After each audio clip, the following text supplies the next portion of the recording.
Good afternoon or good morning, everyone. This is John Brodeur. I'm with Brodeur Partners. We're going to be underway in about 1 minute. We're waiting for several more people to be joining us. Welcome to the webinar. We'll be right with you.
I think we'll be underway. Hello, everybody. This is John Brodeur. I'm in Boston. Welcome to the webinar, and thanks for joining us. We hope all of you are coping well. This is really kind of a strange time, isn't it? And we hope today provides some reprieve from some of the things on Earth that are concerning us right now. And there's one big one. We're very proud today to provide 45 minutes of a journey that will take you away from Earth. About 2 months ago, we named this webinar, Why Every Human Should Leave the Planet. We had no idea back then that millions of people around the globe this week might feel that urge to escape Earth. While our conversation today is about space mostly, we're also going to gain new perspectives and some refreshing insights about Earth, which is under considerable stress at this time. We're happy that hundreds of people are joining the webinar today. We have representatives of space industry companies, higher education, media companies, technology, research, communications, space associations. We even have a noted cognitive anthropologist, all fascinated about the possibilities of space and what it offers us on Earth. We have two distinguished panelists today with us to talk about the cognitive shifts that happen when a human does leave the planet.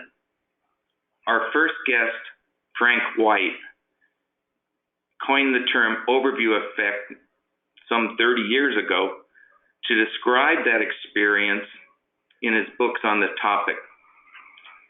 Frank has interviewed some 40 astronauts, including several just last summer, in his own on-Earth space journey for decades.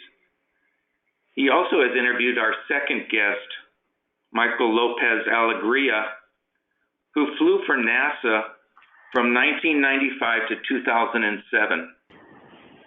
He has been outside the spacecraft plenty, looking down at Earth and around the universe and billions of stars, spacewalking more than any American astronaut. Michael has spent 215 days on the International Space Station. He's an American hero. We're so proud to have you here, Michael and Frank. So let's kick back a little bit right now. Let's relax a little, enjoy a brief reprieve and some new perspectives about the world challenges. You'll have an opportunity to submit your questions in the GoToMeeting attendee control panel. If that doesn't work, you can send us an email. We'll try our best to get to many of them today, live on the call with Michael and Frank. But if not, we'll respond to you. In the coming weeks. So now let's leave the planet with Frank and Michael. Frank, you're up first. Well, thank you, John, and welcome everybody to our webinar on the overview effect. Excuse me. I'd like to begin with a little comment about the title. It's a little different, and originally, it was why everyone should go into space. And I personally ask for a change because in all the presentations I give, I quote Bucky Fuller, and I tell people that going into space is not the accurate way to describe it. As Bucky pointed out, the Earth is in space. It has always been in space. It will always be in space. And we are already in space. So we can't go into space if we're already there.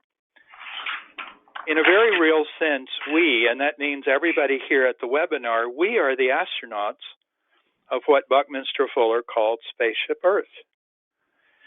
Now, on the other hand, leaving the planet, that's accurate.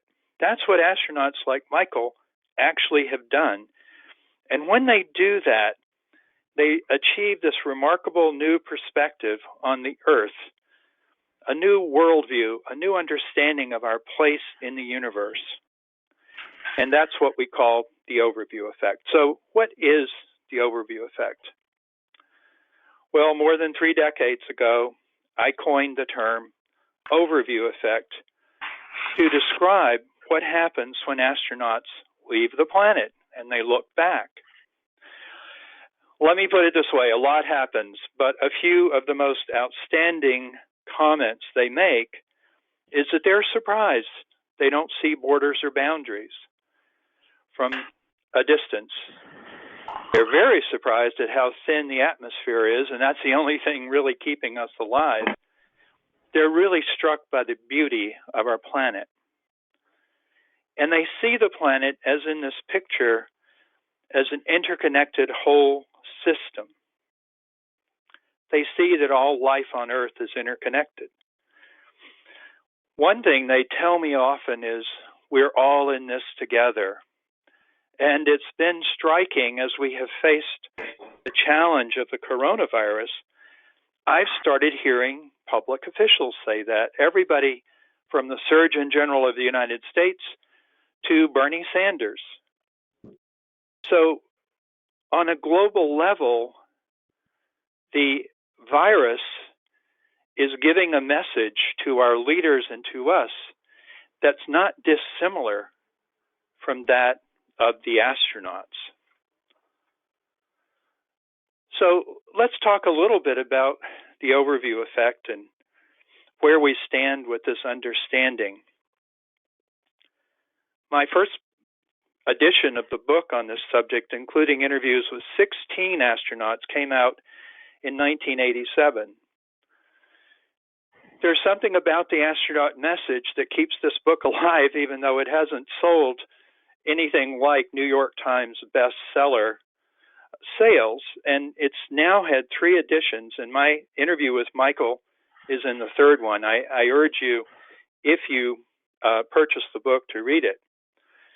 So I'm working on the 4th edition now, and that's going to include interviews, as John said, with 41 astronauts, and of particular importance with future astronauts who are going to fly on Virgin Galactic or Blue Origin. I predict that one of you will be a future astronaut, and I really want to interview you before and after your flight. We now have a trilogy that includes 2 other books on the overview effect. Recently, this whole idea achieved a new milestone in the fact that I went to Johnson Space Center and interviewed 10 astronauts, and as you can see, for the first time ever, I interviewed 3 astronauts who were on the International Space Station at the time. All of the interviews were videotaped, and then 7 of the interviews were turned into really nice, understandable 3-minute explanations of the astronaut experience by the ISS communications team, and they now have it on social media in a remarkable series. It's called Down to Earth. I urge you to go take a look. This information is available to everyone, and it might be something you could use, especially in this difficult time in your own work. It's been a big hit on social media. And when I told John about it and he took a look at it, he said, let's do a webinar on the overview effect. Let's celebrate this development. So here we are today, and I want to thank John, and I want to thank the Brodeur team for putting this on, and thank all of you for coming. We're going to look at the past of the overview effect and the experiences of professional astronauts like Michael, but we should bear in mind we're on the verge of an amazing future where hundreds and even thousands of us, again, some of us who are here today, may be experiencing the overview effect directly. So I want to turn it over to somebody who really knows what it's like, and that's Michael López-Alegria. Michael, thanks for being here today. What's it like to get ready to go into orbit and to have this experience? Well, thanks, Frank. I'll get to that in a sec. First, I want to thank John and the team for organizing the webinar and all of the listeners for joining in. It's pretty difficult to convey the experience really without being there. I think pictures are in many ways worth 1,000 words. And so what I want to do is sort of take you up through the last day or so before the launch and the launch experience and some of the imagery that you would experience in space, and then get to the questions. So this picture is on launch morning, and what precedes the picture is a long process. It's a rigorous selection that takes almost a year, leads to joining NASA as an astronaut candidate, or ASCAN, which they like to call us. Then another year of training on spacecraft systems. So in my case, that was a space shuttle. Today, it's the International Space Station. 2 or more years more serving in a technical assignment. So that's a support role for a current or scheduled mission. And finally, assignment to a mission of your own with another year of flight-specific training. And then finally, the last week of that preparation is in quarantine. We fly to Kennedy Space Center on Cape Canaveral in Florida about 3 days prior to launch. So on launch morning, we have a ceremonial breakfast. I say ceremony because nobody tends to eat or drink very much for maybe obvious reasons. Then we have a last-minute medical checks, a weather briefing, and then we put on this outfit, which is a special protective piece of gear with top and bottom sort of thermal underwear that have these tubes through which water flows to keep us cool. And then the next stage is to go out to the launch pad. So this is a crew of a different flight heading out to what we call the Astro Van for the 20 or so minute ride out to the launch pad.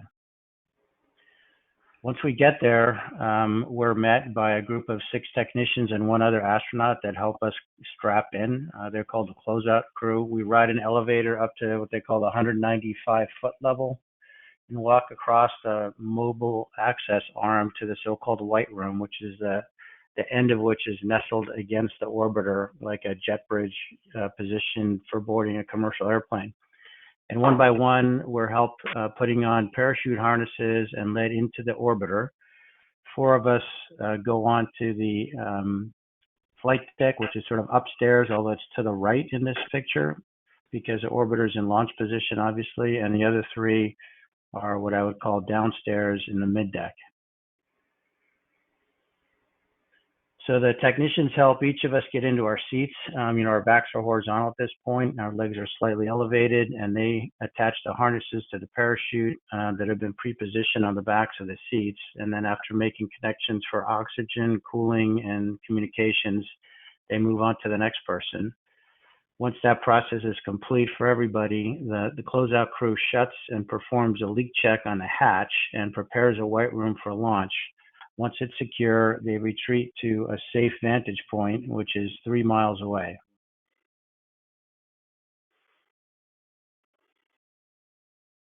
So for about the next hour or so, we don't have a lot to do except we check the configuration of the literally hundreds of switches in the cockpit.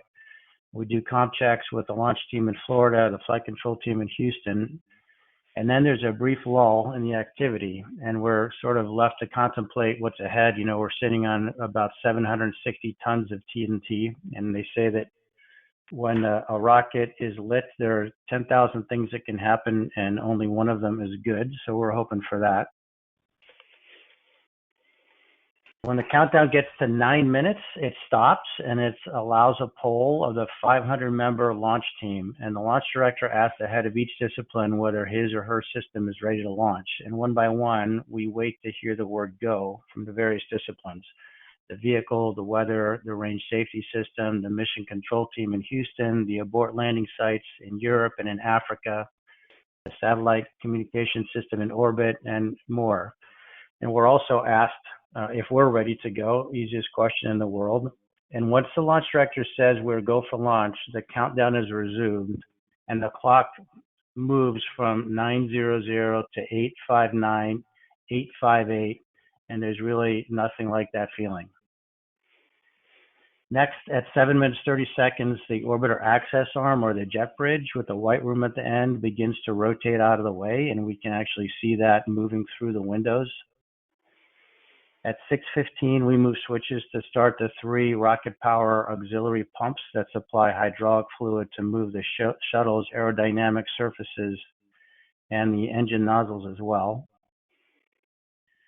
At 4:55, the range safety system is armed. This is a system that would actually blow the shuttle up with the crew in it if we stray too far from our intended path during the launch sequence.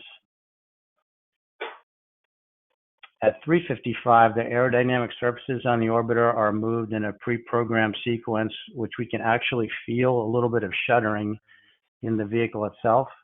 At 3 minutes 30 seconds, a similar check is conducted with the gimbals or the great big nozzles of the main engines on the bottom of the shuttle, and we can certainly feel that as well. At 2 minutes 50 seconds, the GOX hood, the gaseous oxygen vent hood, is moved out of the way.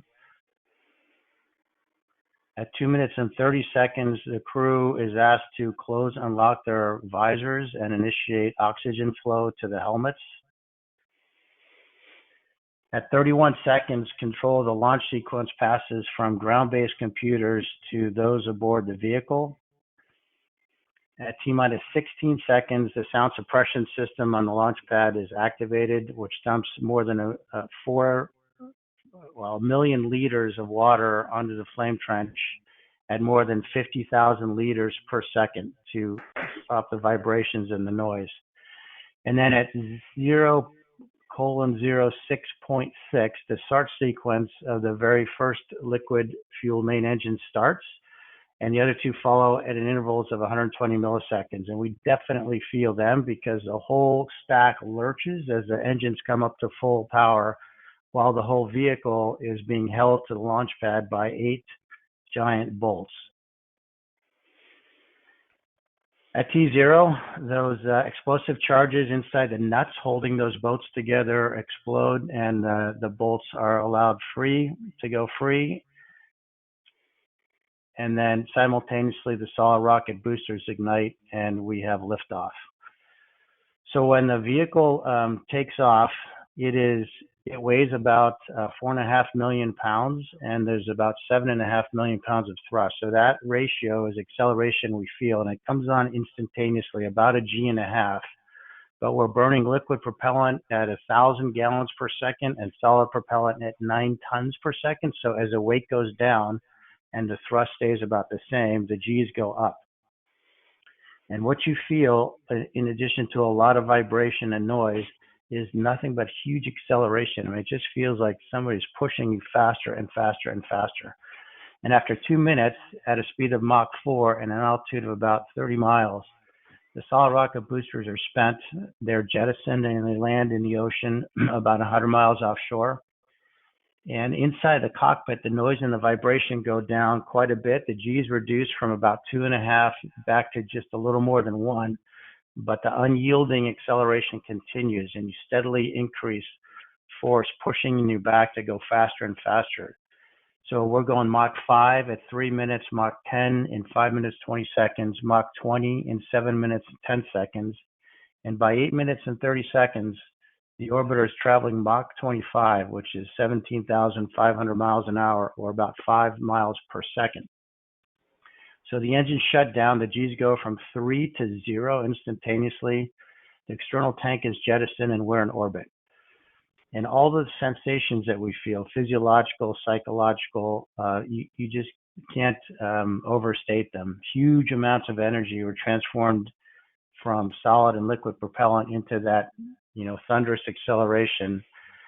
And then all of a sudden you go from there to being in space. So this is a compilation of the launch sequence from Atlantis' last flight in July of 2011.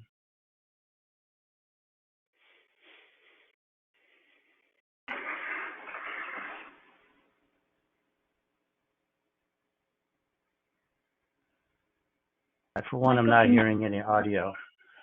Yeah, I think you hit it, so hold on a second.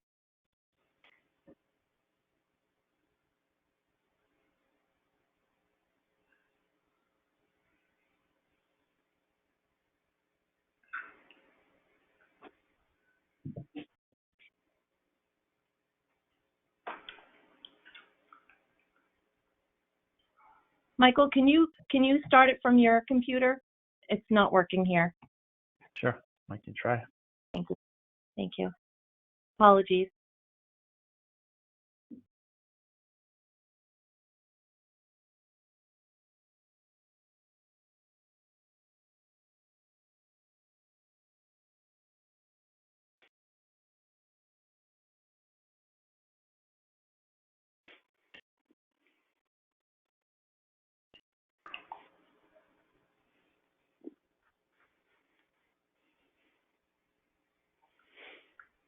I could narrate it, but it would be a lot like what I just said.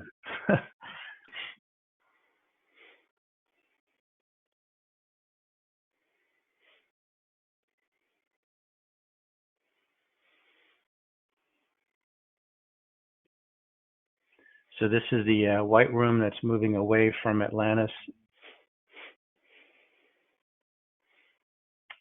You can see it here in the other image, the other viewpoint. And then these are some of the aerodynamic surface checks, followed by the gimbal checks of the engines.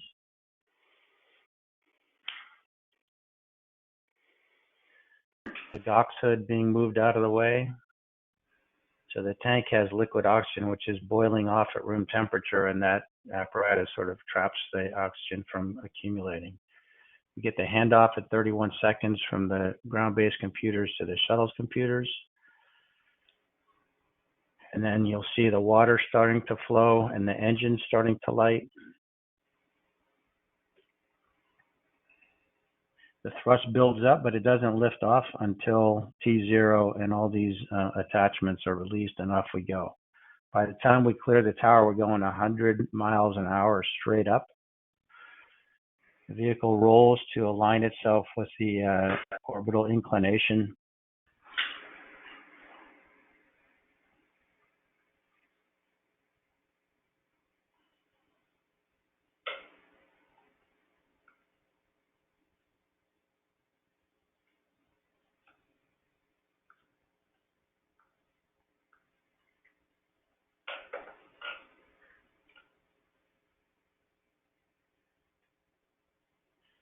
And here's a solid rocket booster separation at about 2 minutes. G's go way down, but then they start building again. And then here we are after main engine cutoff, getting ready to jettison the external tank.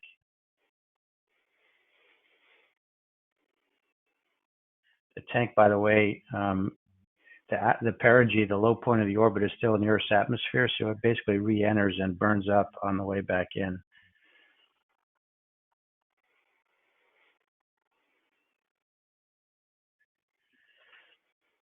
So after that sort of crazy white knuckle roller coaster, there's such a contrast between that and the serenity and the peace and the tranquility of being in space.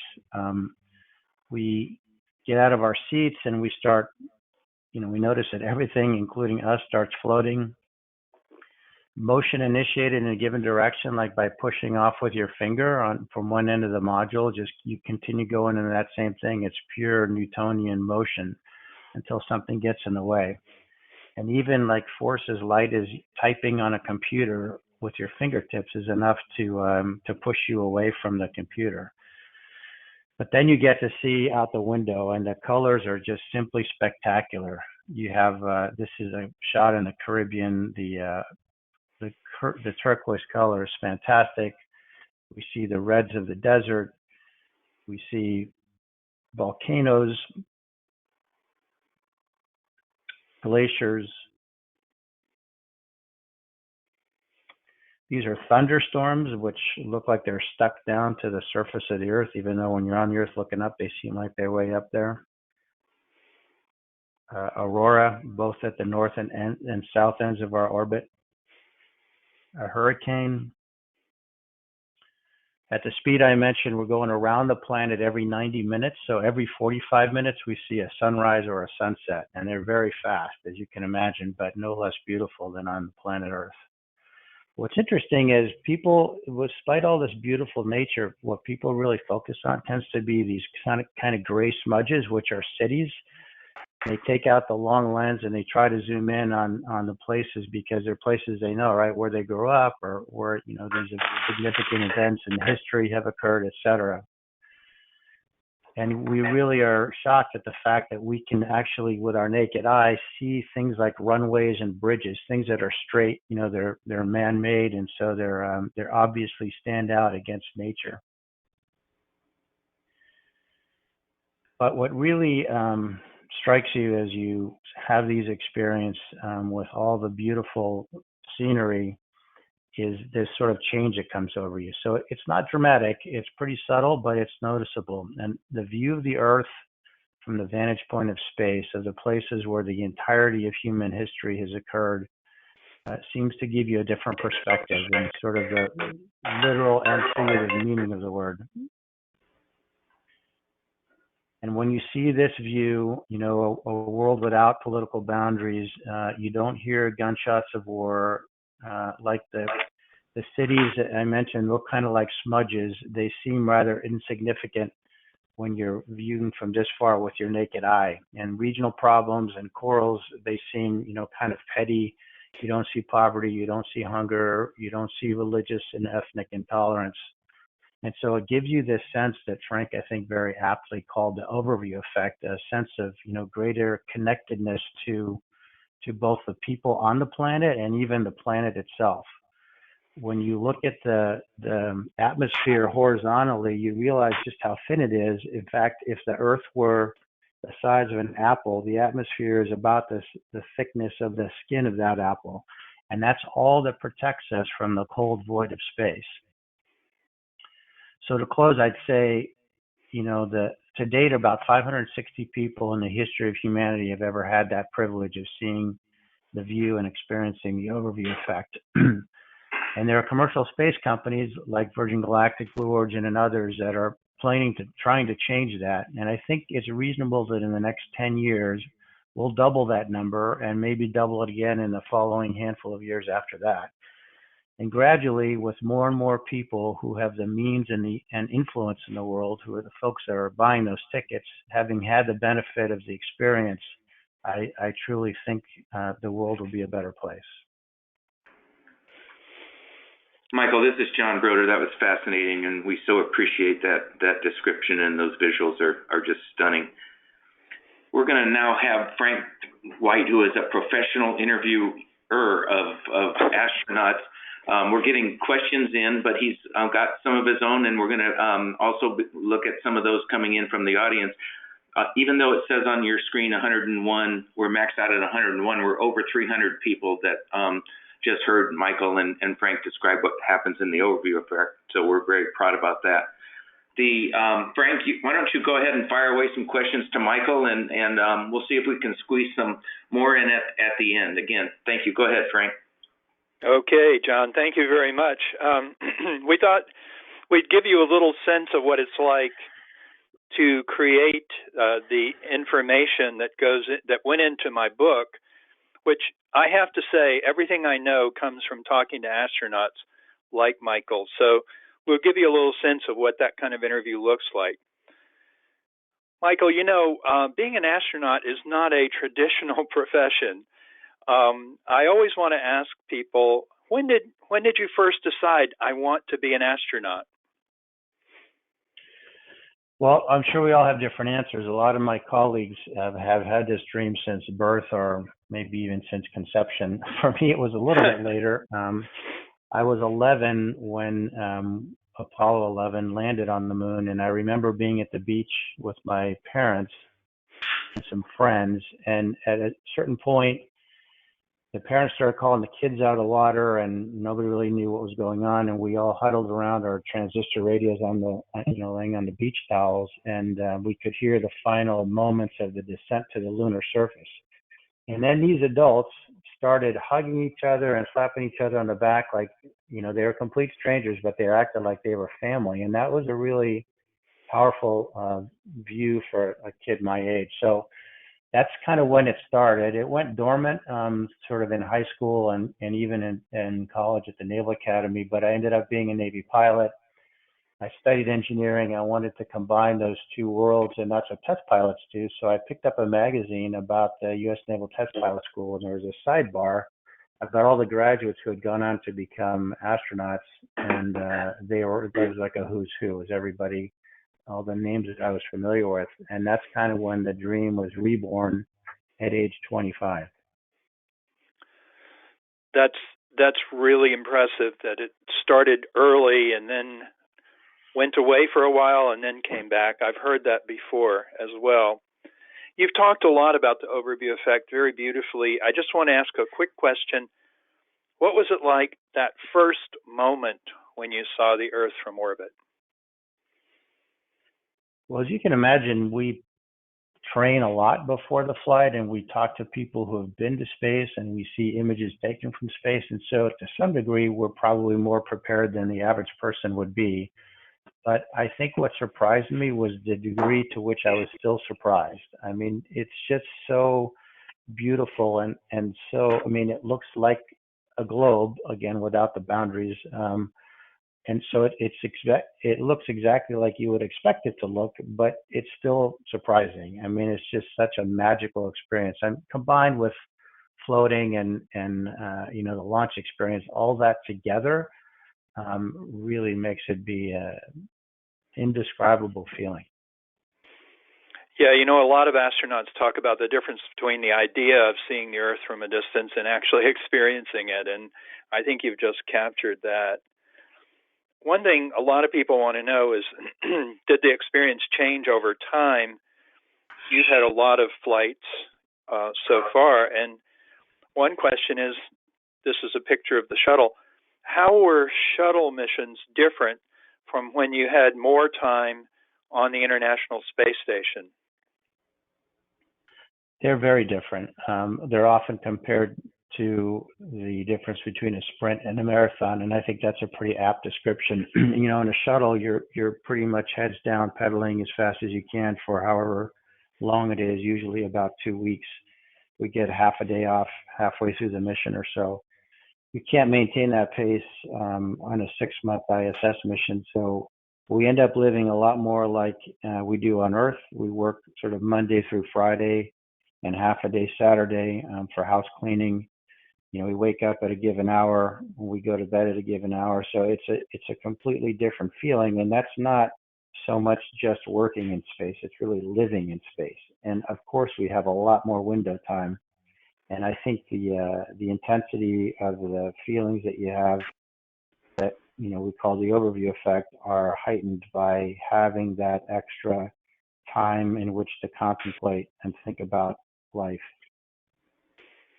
So it never gets boring, would you say?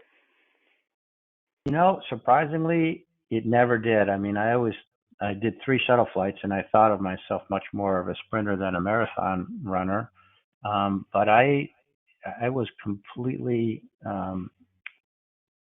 satisfied and involved through the whole mission. I never got bored. I never I didn't have a calendar on the wall with X's through the dates. Only sort of toward the very end, when I knew I was coming home on a certain day, did I start looking, like a human nature would have you look towards something that you're anticipating. But it was never boring, and I never really longed to come back before it was time.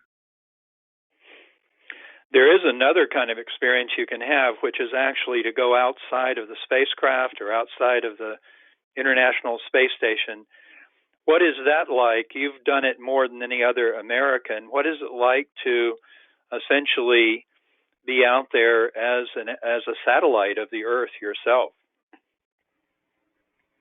I hope I've conveyed the magnificence of the experience to fly to space, but I have to say that doing a spacewalk magnifies that even greater. I mean, you said it. You're a human satellite, completely self-contained, with freedom of mobility. You're going 5 miles a second over the ground, at an altitude of 250 miles or so, and yet you're not frightened. It's just amazing, and all those sort of zoomed out aspects of looking at the Earth. And I do want to point out that we're not out there to look at the Earth. We're usually out there to do a very time sensitive task. But when you do get a chance to sort of look over your shoulder and see the view, it's way more spectacular because, first of all, you have, literally a 360 view. There's nothing between you and the void except a thin polycarbonate visor for your helmet. And so it's an amazingly immersive experience. I think I can imagine people are now calling up Virgin Galactic and Blue Origin to see if they can get aboard. These descriptions are great. You commented a little bit on the future as people like us begin to get this experience.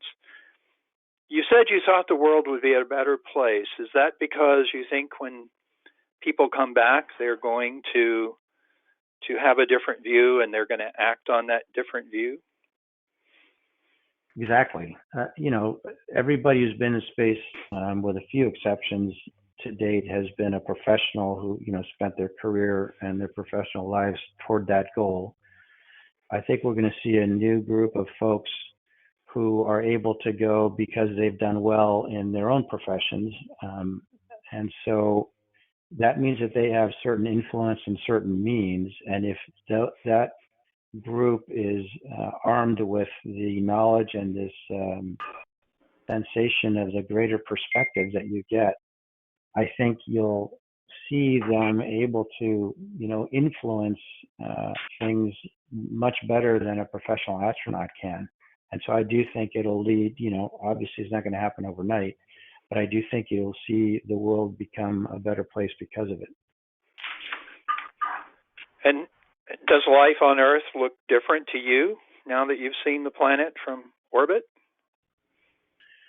Yeah, absolutely. I mean, of course, you have no control, right? I don't have a control subject that hasn't been to space that I could compare myself to, but my sense is that I am definitely a little more thoughtful, more tolerant, and more concerned about the planet.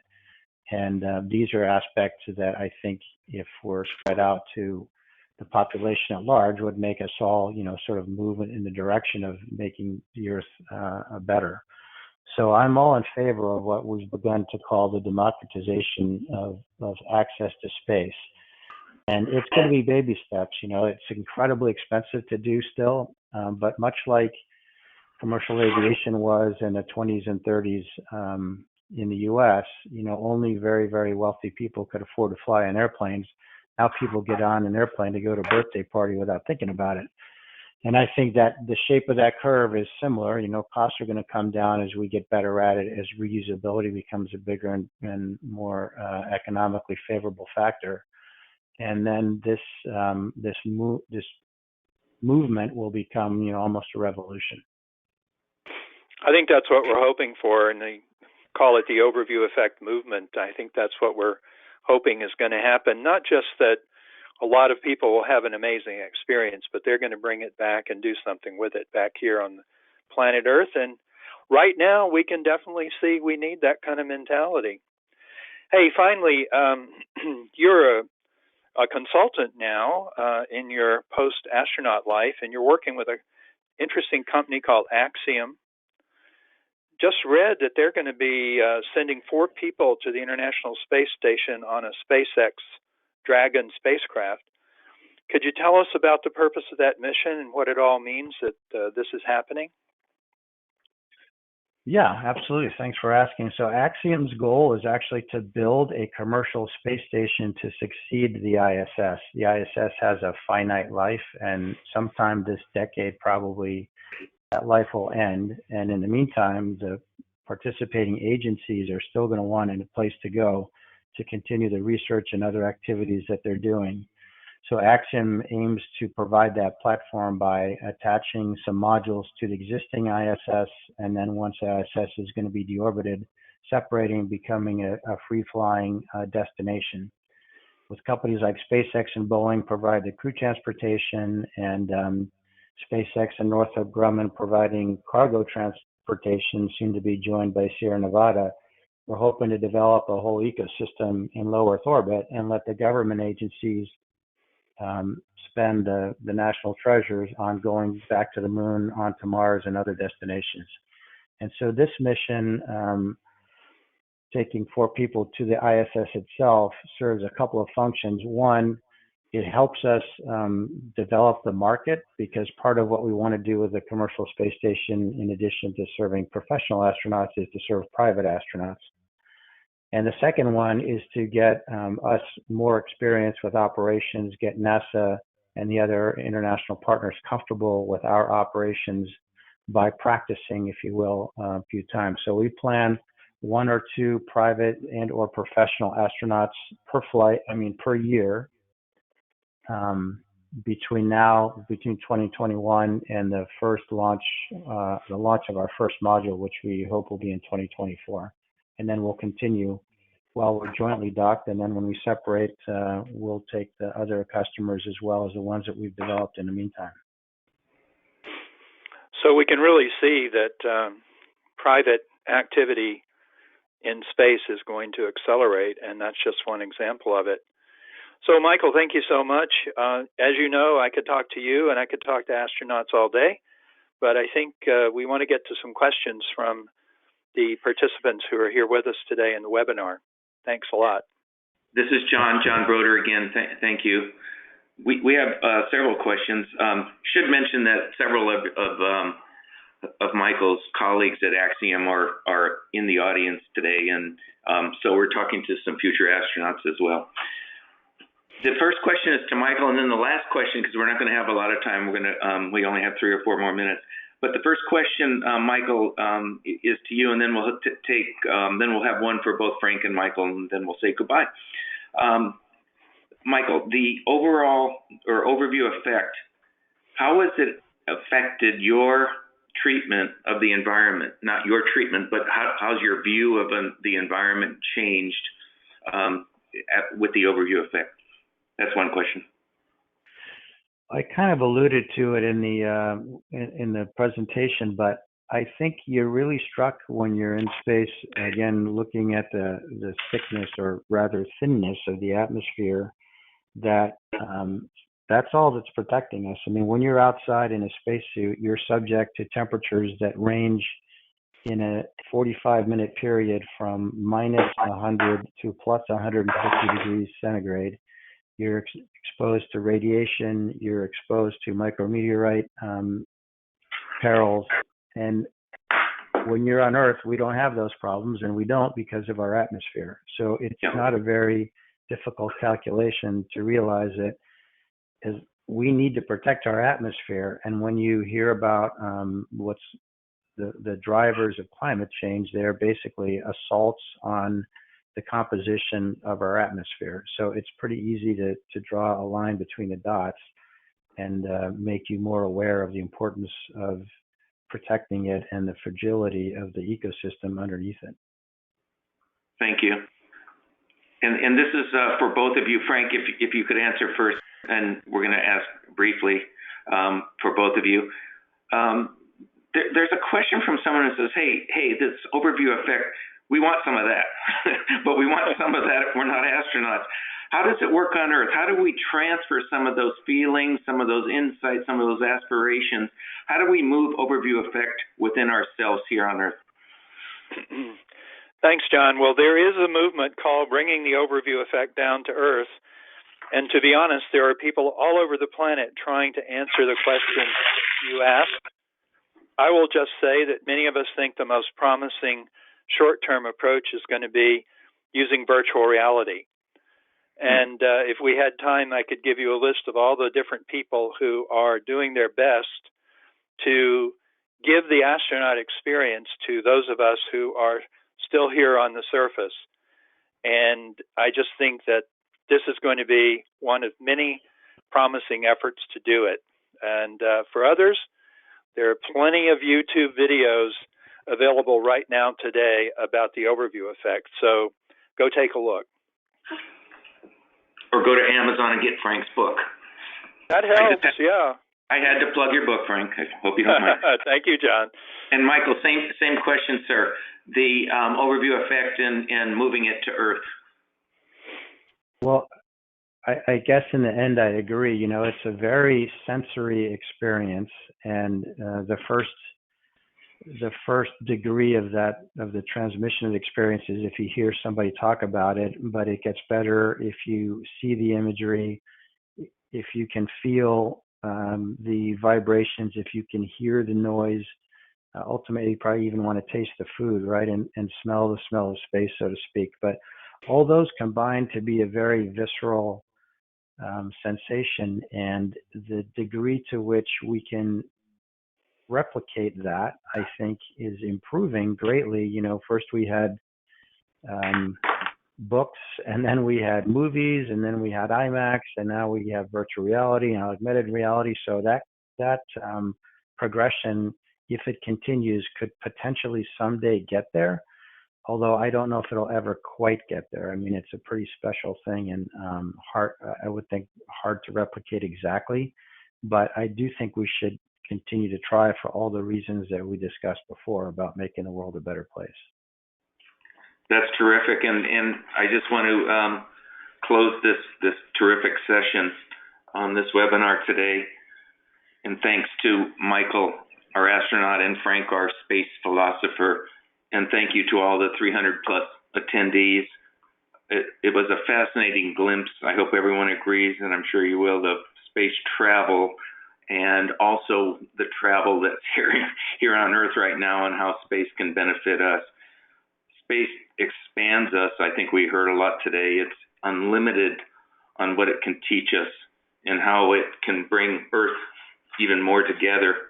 And as Frank said, and as we're hearing a lot right now with COVID-19, that we are all in this together and on this planet, and working together, we can learn a lot from space, and we can learn a lot from what happens on Earth, and bringing those two together can do a lot of good and benefit. So again, thanks to everybody for your time and attention today.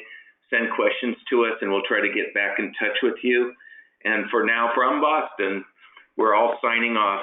Thanks again to Michael and Frank. This is John Brodeur, and we're saying goodbye.